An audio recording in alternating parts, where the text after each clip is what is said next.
kind of mentioned that the baby boomers are kind of new to the whole conversation of consent, but is there anything different about this kind of new generation that's kind of becoming, you know, starting to age? Mm-hmm. I think one of the things that that is changing for sure, and this has been going on just in the community for a long time, is that people are less wanting to move into senior communities, so assisted living or you know, senior trailer park, or you know, whatever it is people are wanting to age in place, so they want to age at home, and that requires a level of planning and care, but it also allows older adults to have a lot more freedom to interact and to be involved in their community, to have people over, to live in Golden Girls like splendor with all their girlfriends. Yes. But I really do feel Hashtag like goals. well, I really Hashtag aging in queer place. One of the things that as people are moving away from these senior communities is we're really looking at a generation that, you know, for economic reasons, they haven't saved as much as their parents did. There just isn't the capacity. So baby boomers are aging at like 10,000 a day. They're hitting 60 right now. I was like, wait, do they just like incrementally like 10,000 people have aged today? It's just a huge cohort, and so we're not really prepared to take care of them in the same way, and and they're not prepared to pay $10,000 a month for in-home care on their own, and so different adjustments are going to have to be made. And I'm really excited about the idea of shared housing. And I think that this is a great way for seniors to empower each other and to live in empathetic communities with each other, and then maybe, you know, have services come in if they need somebody to do the heavy housekeeping or gardening or that kind of thing. So I think that that's going to be a really, really interesting way of living in older adulthood. My areas of interest in social work were specifically on loneliness and belongingness. And so one of the things that we've come to learn over the years is that actually being with people and living in a supportive community environment, you know, whether it's a house full of women who are dating men, or whether it's a poly grouping, or however, it's really, really beneficial for people's health, for their mental health, and for their social health to flourish in the community. So I think that's a neat thing that we're going to be seeing, and just cool. Alternatives for aging. I think that the baby boomers, you know, we give them a hard time sometimes generationally, you know, they're irresponsible and that they're never going to grow up, but they've also pushed some of the boundaries. You know who I'm talking to. That's what I'm used to hearing about my generation. Oh, you're millennials. Yeah. Anyway, this isn't about me. Right. But it is. But you know, the similarities are there. You know, when you're talking with older adults about like dating in older adulthood, and I got that same blank stare that I got from the college undergrads, like, talk about sex, like talk about sex, like in bed while you're having sex, or like even before. That's really weird. Wow. Yeah, dude, this is outrageous. But with older adults, you're working with a population who like what they've taught is that male domination and female submission is like how it is. You know what I mean? That is not even up for discussion. So to be able to talk with them like, hey, you know what? You might be able to get your sexual needs met, your romantic needs met, your relational needs met, in something that looks different than that. That's like a pretty that's a pretty fun and outrageous like conversation with these folks. But they are the same generation that brought us the Summer of Love. So they're a little more open to that conversation. So I'm really appreciating working with this new generation for sure. That's really cool. So if you're an older adult and you're having some feelings and you're having some sexual discomfort, the first person you're going to try talking to is somebody you feel comfortable with, and they'll recognize if you're not going to be having that conversation with them. So be open to it. Be open to it. You can even say, hey, you know what? This is really surprising that you would talk to me about this, but I'm cool with it. let's work through that. Yeah. So I think that's huge. That's really, really big. When and then also to advocate for people. Like if you need somebody to go to the doctor with you to ask for Viagra, like be a wingman. Yes. Yeah. Like, because that's a hard ask sometimes. That's a hard ask. Pun intended. I'll just drink my water. Right. It's water, everybody. It's water. It's not water. Is it? Isn't it? Probably means yes. When you were talking about like having a safe person to talk to, cracking our audience up over here. Monkey off camera blush meter. Okay. It's just that color. It's at 3. Oh, that's just his face. No, that's just his face. And his red shirt complements his I didn't say blushing that. so well. Laura said that from off camera. I just wanted. Laura's not Is she a blushing. ventriloquist or something? I'm really good at throwing my voice. Laura also isn't not blushing. I'm just going to say that. I want to ask a question, and this is a question that sometimes I ask when I'm talking to people who are really young.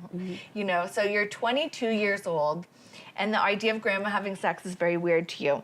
And so I always ask people, I say, what age do you think that you will be not interested in sex anymore? Which age are you going to quit? God, I hope never. I hope never. I don't know. I want to I think about that a lot. Is that weird? I do. I mean, okay. I do because I think these things are important, and I think I think a lot of women experience a lot of sexual liberation and a sexual renaissance. You know, when it comes to their bodies at a certain age that people tend to think is age where women are sexless. You know. So I think about that a lot, but I really hope that I never stop being sexy. Sexual. Never. I like that answer. There's no right or wrong answer, but that's a good one. It's when I'm 73, I hope I'm just done with sex. Just cross it off my list. Yeah. Gotta go to bingo. Full-time knitting. Sex time over, just knitting. Knitting? Yeah, full-time. Full-time knitting. Full-time I knitting. was like, excuse me, it's possible to knit and be sexual at the same time. Maybe not At the same time? So, How many? How about you, Heather? I'm getting- When are you going to bow out? I probably do not want to bow out. I mean, maybe if it happens, it happens, and it's okay if libidos change, but it's all about just figuring out if that's what you want at the moment or not. But hoping to brown chicken, brown cow it into the grave, baby. All right. Now, earlier, we asked you what barnyard animal you were, and you told us that you were a cow right away. You were super ready with that answer, but we didn't quite get why you would be a cow. Can you tell us more? Well, it is about the big brown cow eyes. I mean, to begin with. Obviously. But one of the things I really enjoy about cows, as opposed to, say, horses, is that cows are surpassingly mellow. Yeah. You know, it's really hard to get a cow very excited about anything because really what they want to do is do some grazing, hang out with their friends. Do some grazing. Yeah. They're pretty just mellow animals. Yeah. They're not skittish. No. I like them. I appreciate Yeah, they're pretty that. chill. Awesome. You'd be chill too if you ate a shit ton of grass and you had 4 stomachs.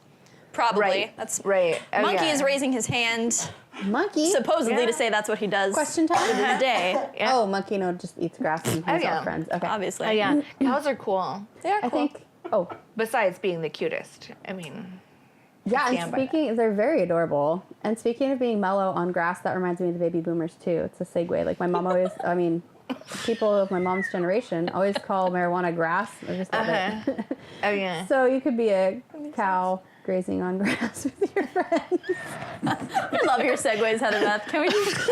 I love Listening them. Mm-hmm. to Jimmy Buffett. Hashtag segue. I just want you to continue having the best segues ever. Great, I'm going to segue right the fuck now. Right. Okay. Good. So we were talking about some organizations earlier that do great work.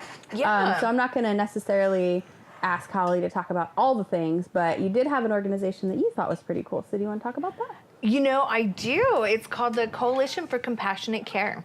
And they do a lot of good work around end-of-life kind of stuff.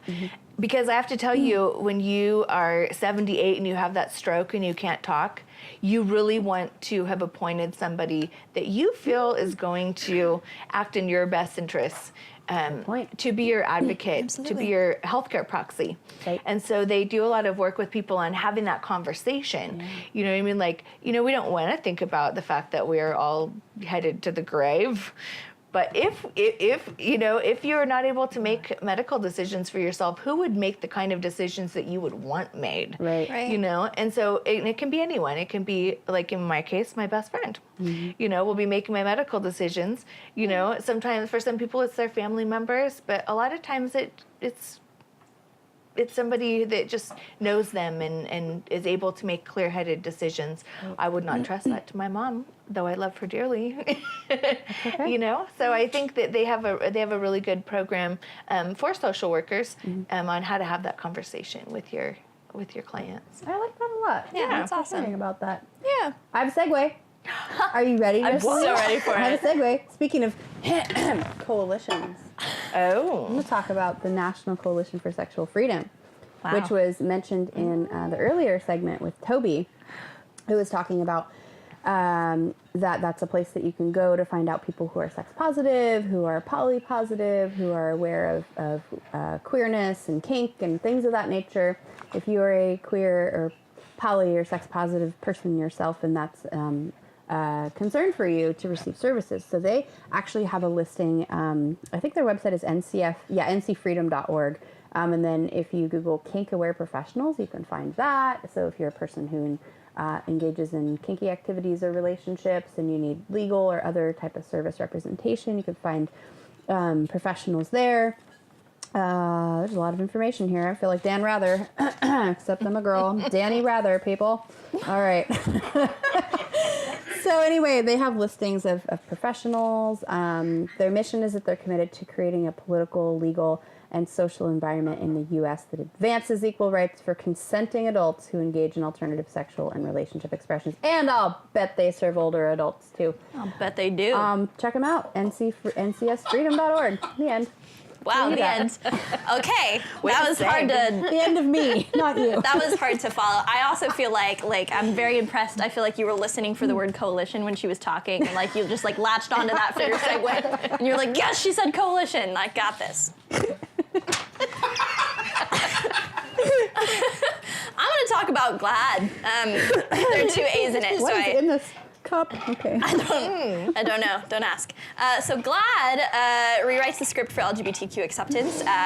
They're a dynamic. They're a dynamic media force. Spoonerisms. Is that what? Yes. GLAAD. Breathe. GLAAD tackles tough issues to shape the narrative and provoke dialogue that leads to cultural change. I don't know what the words I just said were, but I feel like I said them in order. They're formerly the Gay and Lesbian Alliance Against Defamation, and they're a U.S. governmental media monitoring organization founded by LGBTQ people in the media. And before March 2013, the name GLAAD had been an acronym for Gay and Lesbian Alliance Against Defamation. I hope you're writing this down. Because the primary name is due to its inclusiveness of bisexual and transgender issues. So they just made that more inclusive. They've got a lot of really cool projects going on. You can check it out at their website, which is www, as Monkey would say, .glaad.org. Yeah. Yay. Great. That's All right. Well, I think we're awesome. moving on. Yeah. Yeah. Thank you so much for Nice. coming on and talking to us, Holly. It was really awesome having you, and I learned a lot talking to you. So. Oh, thank you. All right. Yeah. Now we're gonna hear from a fancy special comedian guest that we have. Fancy. Her name is Diana Hong, and we're excited to hear her comedic styling. So let's hear from her. Can't wait.